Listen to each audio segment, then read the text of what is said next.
Bienvenue à Colias, un village entre pierre et mémoire.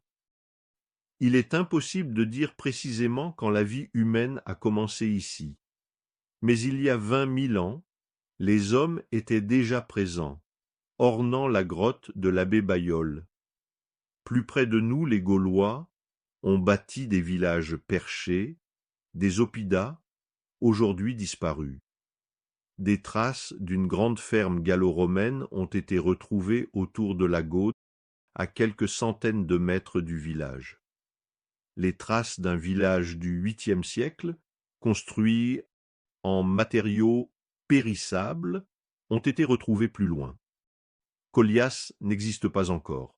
Le village va peu à peu apparaître au Xe ou XIe siècle. À cette époque, on construit une tour, puis un château. Autour, des maisons sont bâties. Le phénomène est général, et partout les populations se déplacent. À cette époque, les guerres et les menaces poussent les villages à se fortifier. On entoure Colias de remparts en forme de quadrilatère.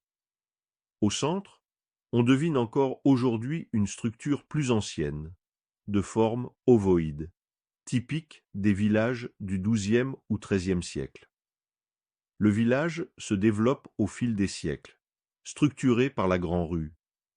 Celle-ci intègre les accès au village, une grande porte solennelle pour les visites officielles au nord et une petite poterne au sud. 2 châteaux encadraient le tout.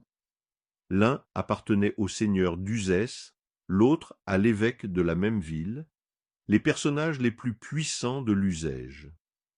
Le village se développe considérablement au XIIIe siècle, avant que la peste de 1348 ne plonge le royaume dans une crise sociale et politique inouïe. Toute cette histoire s'est réalisée sous le patronage des seigneurs justiciers.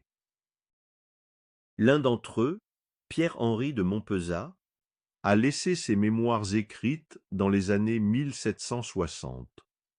Il y raconte sa vie, mais aussi les relations qu'il entretient avec le village et ses habitants. Des anecdotes instructives et savoureuses en ont été tirées pour vous offrir une visite du village aussi authentique qu'agréable.